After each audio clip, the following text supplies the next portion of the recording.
ಆದ್ಯ ನ್ಯೂಸ್ನ ಸಮಸ್ತ ಜನತೆಗೂ ಸ್ವಾಗತ. ಚನ್ನಗಿರಿ ಪಟ್ಟಣದ ಜೂನಿಯರ್ ಕಾಲೇಜು ಆವರಣದಲ್ಲಿರುವಂತಹ 22ನೇ ಅಂಗನವಾಡಿ ಕೇಂದ್ರದಲ್ಲಿ ಮಹಿಳಾ ಮತ್ತು ಮಕ್ಕಳ ಕಲ್ಯಾಣ ಇಲಾಖೆ ಮತ್ತು ಸರ್ಕಾರಿ ಜೂನಿಯರ್ ಕಾಲೇಜು ಮತ್ತು ಸಾರ್ವಜನಿಕ ಆರೋಗ್ಯ ಇಲಾಖೆಯ ವತಿಯಿಂದ ಕಾವಲು ಸಮಿತಿ ಸಭೆಯನ್ನು ಹಮ್ಮಿಕೊಳ್ಳಲಾಗಿದ್ದು, ಕಾವಲು ಸಮಿತಿ ಸಭೆಯನ್ನು ಮೇರಿ ಮಾರ್ಗರೇಟ್ ಉದ್ಘಾಟಿಸಿರುವ ಈ ಸಂದರ್ಭದಲ್ಲಿ ಅಂಗನವಾಡಿ ಶಿಕ್ಷಕಿಯಾದಂಥ ಶೋಭಾ, ಹಾಗೆಯೇ ಗೀತಾ ಮತ್ತು ಶುಶ್ರೂಷಕಿಯಾದಂತಹ ಸುಧಾ ಮತ್ತು ದೀಪಿಕಾ ಸೇರಿದಂತೆ ಆದ್ಯ ನ್ಯೂಸ್ನ ವರದಿಗಾರರು ಹಾಗೂ ಸಂಪಾದಕರು ಆದಂತಹ ಸತೀಶ್ ಪವಾರ್ ಇದ್ದರು. ಈ ಸಂದರ್ಭದಲ್ಲಿ ಆದ್ಯ ನ್ಯೂಸ್ನ ವತಿಯಿಂದ ಸತೀಶ್ ಪವಾರ್ ಮಾತನಾಡಿದರು. ನಿಮಗೆ ಹೇಳ್ತಿದ್ದಾರೆ, ಪಾನಿಪುರಿ ತಿನ್ನೋದು ಅಥವಾ ನೀವು ಬೀದಿ ಬದಿಯಲ್ಲಿ ತಿನ್ನುವ ಆಹಾರಗಳ ಬಗ್ಗೆ ನಿಮಗೆ ಮಾಹಿತಿ ನಿಜಕ್ಕೂ ಇವತ್ತು ಭಾರಿ ಅಗತ್ಯನೇ ಆಗಿದೆ. ಯಾಕಪ್ಪ ಅಂತಂದ್ರೆ ಆಹಾರ ಪದಾರ್ಥಗಳಿಂದ ನಿಮ್ಮ ಆರೋಗ್ಯದ ಮೇಲೆ ಸಾಕಷ್ಟು ಪರಿಣಾಮ ಬೀರ್ತದೆ. ಇದ್ರ ಬಗ್ಗೆ ನೀವೆಲ್ಲರೂ ಗಮನ ಹರಿಸ್ಬೇಕು. ಯಾಕಪ್ಪ ಅಂತಂದ್ರೆ ನೋಡ್ರಿ, ಸಾಕಷ್ಟು ಚಿಕ್ಕ ವಯಸ್ಸಲ್ಲೇನೆ ಹೃದಯಾಘಾತಗಳು ಇರ್ಬೋದು, ಸಾಕಷ್ಟು ಕಾಯಿಲೆಗಳಿಗೆ ತುತ್ತಾಗ್ತಿದ್ದಾರೆ ವಿದ್ಯಾರ್ಥಿಗಳು. ಆಟ ಆಡ್ತಿರ್ತಾರೆ, ಹಂಗೆ ಕುಸಿದು ಬೀಳ್ತಾರೆ. ಇಂತಹ ಸಾಕಷ್ಟು ಸಮಸ್ಯೆಗಳನ್ನ ವಿದ್ಯಾರ್ಥಿಗಳು ಅನುಭವಿಸ್ತಿದ್ದಾರೆ. ಇದು ಮುಖ್ಯವಾಗಿ ಕಾವಲು ಸಮಿತಿ ಅಂತೇಳಿ ನಿಮಗೆ ಒಂದು ವಿಶೇಷವಾದ ಒಂದು ಕಾರ್ಯಕ್ರಮ. ಕಾವಲು ಅಂತಂದ್ರೆ ಏನು, ನಿಮ್ಮನ್ನು ಕಾಯದೇ ಒಂದು ಕಾವಲು ಸಮಿತಿ. ಸರ್ಕಾರ ವಿಶೇಷವಾದ ಯೋಜನೆಗಳನ್ನ ನಿಮಗೋಸ್ಕರ ಅನುಷ್ಠಾನ ಮಾಡ್ತಾ ಇದೆ. ಹಾಗೇನೆ ಇತ್ತೀಚಿನ ದಿನಗಳಲ್ಲಿ ನೀವು ನೋಡ್ಬೋದು, ಮಹಿಳೆಯರ ಮೇಲೆ ಸಾಕಷ್ಟು ದೌರ್ಜನ್ಯ ಪ್ರಕರಣಗಳು ಸಹ ದಾಖಲಾಗ್ತಾ ಇದಾವೆ. ದೌರ್ಜನ್ಯ ಪ್ರಕರಣಗಳಲ್ಲಿ ನೀವು ಸಾಕಷ್ಟು ಪತ್ರಿಕೆಗಳಲ್ಲಿ ನೋಡ್ಬೋದು, ಟಿವಿಗಳಲ್ಲಿ ನೋಡ್ತೀರಾ. ಸಾಕಷ್ಟು ಹೆಣ್ಮಕ್ಳ ಮೇಲೆ ಎಷ್ಟೊಂದು ದೌರ್ಜನ್ಯ ಪ್ರಕರಣಗಳಾಗ್ತವೆ. ಇದಕ್ಕೆಲ್ಲ ಏನಪ್ಪ ಕಾರಣ ಅಂತಂದ್ರೆ ನಿಜವಾಗ್ಲೂ ಶಿಕ್ಷಣ ಇಲ್ಲದೆ ಇರೋದು ಇದಕ್ಕೆಲ್ಲ ಮುಖ್ಯ ಕಾರಣ. ಯಾಕಪ್ಪ ಅಂತಂದ್ರೆ ಶೈಕ್ಷಣಿಕವಾಗಿ ನೀವು ಯಾವಾಗಾರು ಇಂತಹ ಕುತ್ಕೊಂಡು ಇಂತಹ ಕಾರ್ಯಕ್ರಮಗಳನ್ನ ಕೇಳಿದಾಗ ನಿಮಗೆ ಸಾಕಷ್ಟು ಮನನ ಆಗ್ತದೆ. ನಾವ್ ಏನ್ ಮಾಡ್ಬೇಕಪ್ಪ, ಇಂತಹ ಕೆಲಸಗಳನ್ನ ಮಾಡ್ಬೇಕಾದ್ರೆ ನಾವು ಯಾವ ರೀತಿ ಕ್ರಮಗಳನ್ನ, ಅಕಸ್ಮಾತ್ ಆ ಕೆಲಸಗಳನ್ನ ಮಾಡಿದಾಗ ನಮಗೆ ಕಾನೂನು ರೀತಿಯಲ್ಲಿ ನಿಮಗೆ ಏನೇನು ಒಂದು ಶಿಕ್ಷೆಗಳಾಗ್ತದೆ ಅನ್ನೋದು ನಿಮಗೆ ಅರಿವಿ ಬಂದಾಗ ಅಂತಹ ಕೆಲಸಗಳನ್ನ ಮಾಡ್ಲಿಕ್ಕೆ ಯಾರು ಮುಂದಾಗಲ್ಲ. ಆಮೇಲೆ ಇತ್ತೀಚಿನ ದಿನಗಳಲ್ಲಿ ನಾವು ನೋಡಿದೀವಿ ಸಾಕಷ್ಟು ಬಾಲ್ಯ ವಿವಾಹಗಳು ಅಂತಂದ್ರೆ ಗೊತ್ತಾ ಯಾರಿಗಾರು? ಬಾಲ್ಯ ವಿವಾಹಗಳು ಅಂದ್ರೆ ಯಾರಿಗೆ ಗೊತ್ತು? ಚಿಕ್ಕ ಮಕ್ಕಳು ಅಂದ್ರೆ 18ನೇ ವಯಸ್ಸಿನ ಒಳಗಿರುವಂತಹ ಮಕ್ಕಳು ಮದುವೆ ಆಗೋದು, ಇದನ್ನ ಬಾಲ್ಯ ವಿವಾಹ ಅಂತಾರೆ. ಇದಕ್ಕೋಸ್ಕರ ಸರ್ಕಾರ ವಿಶೇಷವಾದ ಕಾನೂನನ್ನು ಮಾಡಿದೆ. ಬಾಲ್ಯ ವಿವಾಹ ಆದ್ರೆ ನಿಮಗೆ ಮದುವೆ ಆದಂತ ಹುಡುಗಂಗೂ ಸಹ, ಮದುವೆ ಆಗಿರುವಂತ ಹುಡುಗಿಗೂ ಸಹ ಇಬ್ಬರಿಗೂ ಜೈಲು ಶಿಕ್ಷೆ ಕಾಯಂ ಇರ್ತದೆ. ಯಾಕಪ್ಪ ಅಂತಂದ್ರೆ ಇತ್ತೀಚಿನ ದಿನಗಳಲ್ಲಿ ಈಗ ವಯಸ್ಸಿಗೆ ಬಂದಂತ ಮಕ್ಕಳಲ್ಲಿ ಆಸೆ ಆಕಾಂಕ್ಷೆಗಳು ಬರೋದು ಸಹಜ. ಸಾಕಷ್ಟು ಪಿಕ್ಚರ್ಗಳನ್ನು ನೋಡ್ತಾರೆ, ಧಾರಾವಾಹಿಗಳನ್ನ ನೋಡ್ತಾರೆ. ಆಸೆ ಆಕಾಂಕ್ಷೆಗಳು ಬರೋ ಸಹಜ. ಆದ್ರೆ ಅಂತ ಆಸೆ ಆಕಾಂಕ್ಷೆಗಳಿಗೆ ಬೀಳದೆ ನೀವು ಪೋಷಕರು ನಿಮ್ಮ ಮೇಲೆ ಸಾಕಷ್ಟು ನಂಬಿಕೆ ಇಟ್ಟಿರ್ತಾರೆ. ಅಂತಹ ಪೋಷಕರ ನಂಬಿಕೆಗೆ ದ್ರೋಹ ಮಾಡದೆ ನೀವೇನ್ ಮಾಡ್ಬೇಕು? ವಿದ್ಯಾಭ್ಯಾಸ ಮಾಡ್ಬೇಕು. ನಿಮ್ಮ ಗುರಿ ಏನಪ್ಪಾ ಅಂತಂದ್ರೆ ವಿದ್ಯಾಭ್ಯಾಸದ ಕಡೆ ಮಾತ್ರ ಇರಬೇಕು. ಆಕರ್ಷಣೆಗಳಿಂದ ನೀವು ಸಾಕಷ್ಟು ದೂರ ಇರುವಂತಹ ಪ್ರಯತ್ನವನ್ನ ಮಾಡಬೇಕು.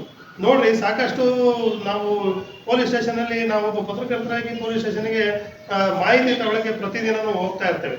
ಪ್ರತಿದಿನ ಒಂದೊಂದು ಸಂದರ್ಭದಲ್ಲಿ ಕನಿಷ್ಠ ಒಂದು ತಿಂಗಳಿಗೆ 2 ರಿಂದ 3-4 ಮಿಸ್ಸಿಂಗ್ ಕೇಸ್ಗಳು ದಾಖಲಾಗ್ತಾ ಇರ್ತವೆ. ಮಿಸ್ಸಿಂಗ್ ಕೇಸ್ ಅಂತಂದ್ರೆ ಹುಡುಗಿ ಹೋಗಿರೋದು. ಇಂತಹ ಪ್ರಕರಣಗಳು ಸಾಕಷ್ಟು ದಾಖಲಾಗ್ತವೆ. ಆದ್ರೆ ಹೋದವ್ರನ್ನ ಯಾರನ್ನೂ ಸುಮ್ಮನೆ ಬಿಡಲ್ಲ. ಕಂಪ್ಲೇಂಟ್ ಆದ್ಮೇಲೆ ಎಳ್ಕ ಬರ್ತಾರೆ, ಜೈಲಿಗೆ ಕಳಿಸ್ತಾರೆ. ಹೋದವ್ರನ್ನ ಯಾರನ್ನೂ ಹಂಗೆ ಬಿಡಲ್ಲ.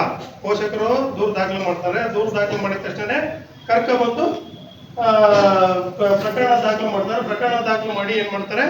ಜೈಲಿಗೆ ಕಳಿಸ್ತಾರೆ.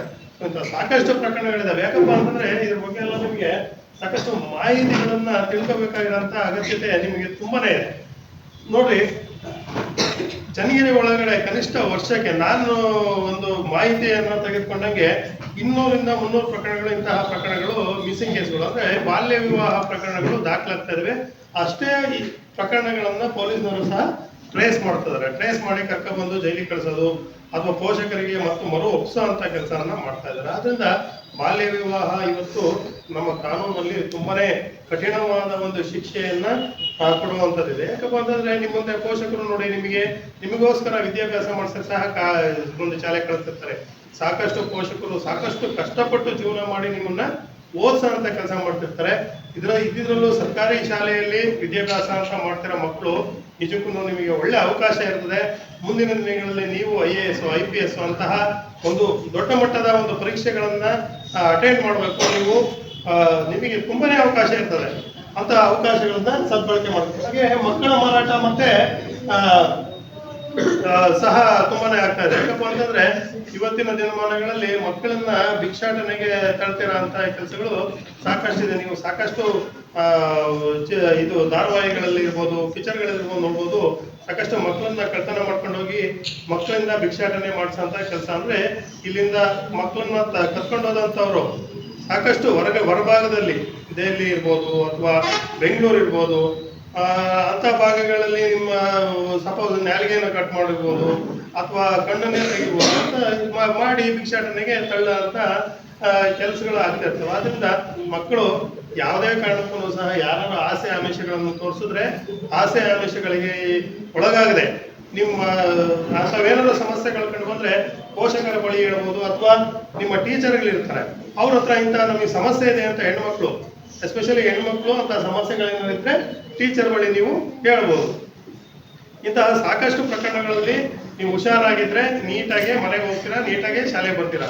ನಿಮ್ಮ ಗುರಿ ಏನಪ್ಪಾ ಅಂತಂದ್ರೆ ಓದುವುದು ಒಂದೇ ಕಡೆ ನಿಮ್ಮ ಗುರಿ ಇರಬೇಕು ಅಂತ ಹೇಳ್ತಾ, ಹಾಗೇನೆ ನೋಡಿ ಇವತ್ತು ನಮ್ಮ ಅಂಗನವಾಡಿ ಕೇಂದ್ರದಲ್ಲಿ ಸಾಕಷ್ಟು ಹೆಣ್ಮಕ್ಳಿಗೆ ಆಮೇಲೆ ಮಕ್ಕಳಿಗೆ ನಿಮಗೂ ಅಷ್ಟೇನೆ ಸಾಕಷ್ಟು ನೋಡು ಬಾಲ್ಯ ವಿವಾಹ ಪದ್ಧತಿಗಳಿಂದ ನಿಮಗೂ ಸಹ ಸಣ್ಣ ವಯಸ್ಸಲ್ಲಿ ಮದುವೆ ಆಗೋದು ಅಂತ ಏನಾದ್ರು ಕೆಲಸ ಮಾಡಿದ್ರೆ ನಿಮಗೂ ಸಹ ಜೈಲು ಶಿಕ್ಷೆ ಕಾಯಂ ಆಗ್ತದೆ.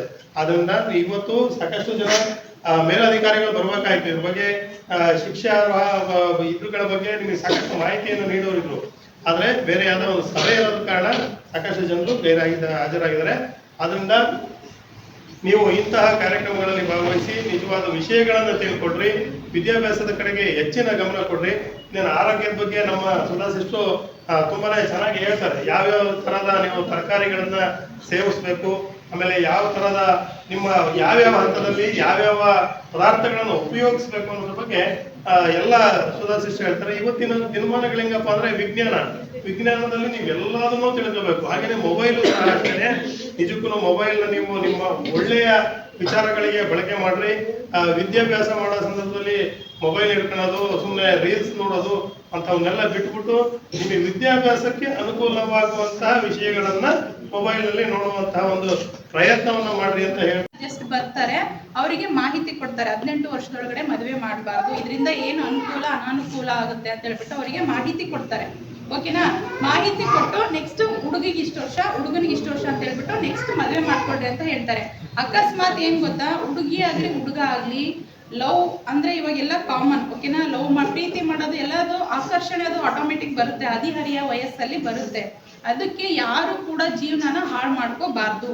ಓಕೆನಾ? ಲವ್ ಮ್ಯಾರೇಜ್ ಆದರ್ದು ನೆಕ್ಸ್ಟ್ ಸ್ವಲ್ಪ ದಿನ ಚೆನ್ನಾಗಿರ್ತಾರೆ, ಆಮೇಲೆ ಬರ್ತಾ ಬರ್ತಾ ಜೀವನದ ಬಗ್ಗೆ ಅರಿವು ಅಂದ್ರೆ ಯಾವಾಗ ಮದುವೆ ಆಗಿ 1 ವರ್ಷ 2 ವರ್ಷ 3 ವರ್ಷ ಆದ್ಮೇಲೆ ಅವರಿಗೆ ಮೈಂಡ್ ಮೆಚೂರ್ ಆಗುತ್ತೆ. ಅಂದ್ರೆ ಈಗ 17 ವರ್ಷ 18 ವರ್ಷ ಅಂತಂದ್ರೆ ಏನ್ ಗೊತ್ತಾ, ಅವ್ರು ಇನ್ನೂ ಹುಡುಗಾಟದ ವಯಸ್ಸು. ಅವರಿಗೆ ಜೀವನ ಹೆಂಗ್ ಮಾಡ್ಬೇಕು, ನಾನು ನೆಕ್ಸ್ಟ್ ಹೆಂಗೆ ಪ್ರೆಗ್ನೆಂಟ್ ಆಗಬೇಕು, ಪ್ರೆಗ್ನೆಂಟ್ ಆದಮೇಲೆ ಡೆಲಿವರಿ ಆದಮೇಲೆ ಮಗುನ ಹೆಂಗೆ ನೋಡ್ಕೋಬೇಕು, ನಾನು ಹೆಂಗಿರಬೇಕು ಅನ್ನೋದು ಅವ್ರಿಗೆ ಗೊತ್ತಿರೋದಿಲ್ಲ, ತಿಳುವಳಿಕೆ ಇರೋದಿಲ್ಲ. ಆಯ್ತಾ? ಅದಕ್ಕೆ ಹದಿಹರಿಯ ಮನಸ್ಸು ಏನಂತಾರೆ, ಹದಿಹರಿಯ ಮನಸ್ಸು ಏನು, ಹುಚ್ಚು ಕೋಡಿ ಮನಸ್ಸು ಅಂತ. ಅಂದ್ರೆ ಅವಾಗ ಅತ್ಲಗೂ ಇಲ್ಲ ಇತ್ಲಗೂ ಇಲ್ಲ, ಸೆಂಟ್ರಲ್ ಇರ್ತಾರೆ. ಅದಕ್ಕೆ ಏನು ಗೊತ್ತಾ, ಫಸ್ಟ್ ನೀವು ನಿಮ್ಮ ಆರೋಗ್ಯವನ್ನು ಫಸ್ಟ್ ಚೆನ್ನಾಗಿ ನೋಡ್ಕೊಳ್ರಿ, ಒಳ್ಳೆ ಎಜುಕೇಷನ್ ತೊಗೊಳ್ರಿ. ಆಯಿತಾ? ಎಜುಕೇಷನ್ ಆದಮೇಲೆ ಒಳ್ಳೆ ಜಾಬಿಗೆ ಹೋಗಬೇಕು, ನಮ್ಮ ಕಾಲ ಮೇಲೆ ನಾವು ನಿಂತ್ಕೋಬೇಕು, ಆಮೇಲೆ ನಾವು ಮದುವೆ ಆಗಬೇಕು. ಅರ್ಥ ಆಯ್ತಾ? ಅವಾಗ ಏನು ಗೊತ್ತಾ, ಮಿನಿಮಮ್ ಅಂದರೆ ಒಂದು ಹುಡುಗಿ 20 ವರ್ಷದ ಮೇಲೆ ಮದುವೆ ಆದರೆ ಒಳ್ಳೆ ಫ್ಯೂಚರ್ ಇರುತ್ತೆ, ಹುಡುಗನಿಗೆ 25 ವರ್ಷದ ಮೇಲೆ ಮದುವೆ ಆದರೆ ಒಳ್ಳೆ ಫ್ಯೂಚರ್ ಇರುತ್ತೆ. ಅಂದರೆ ಅವರಿಗೆ ಮೈಂಡ್ ಚೆನ್ನಾಗಿ ಬೆಳವಣಿಗೆ ಆಗಿರುತ್ತೆ, ನಾನು ಮುಂದೆ ಹೆಂಗೆ ಜೀವನ ಮಾಡ್ಕೊಂಡು ಹೋಗ್ಬೇಕು ಅನ್ನೋದ್ರ ಬಗ್ಗೆ ಅರಿವಿರುತ್ತೆ. ಓಕೆನಾ? ಇದು 1098 ಇದೆಯಲ್ಲ, ನಿಮ್ಮ ಅಕ್ಕಪಕ್ಕ ಮನೇಲಿ ಯಾರಾದರೂ ಮಕ್ಕಳನ್ನ ಕಳ್ತನ ಮಾಡ್ತಾ ಇದ್ರೆ, ಮದುವೆ ಮಾಡ್ತಾ ಇದ್ರೆ ತಕ್ಷಣ ನೀವು ಹೆಲ್ಪ್ ಲೈನ್ ನಂಬರಿಗೆ ಫೋನ್ ಮಾಡಬೇಕು. ಅರ್ಥ ಆಯ್ತಾ? ಇದೊಂದು ನಿಮ್ಮ ಮೈಂಡಲ್ಲಿ ಯಾವಾಗಲೂ ಇರಲಿ. ಎಷ್ಟು ನಂಬರು? 1098. ಓಕೆನಾ? ಇದಾಯ್ತು. ಅರ್ಥ ಆಯ್ತಾ? ಇದ್ರ ಬಗ್ಗೆ ಅರ್ಥ ಆಯ್ತಾ? ಈಗ ಮಕ್ಕಳ ಮಾರಾಟ ಮಾಡ್ತಿದ್ದಾರೆ, ಗೊತ್ತಲ್ವಾ ನಿಮಗೆ?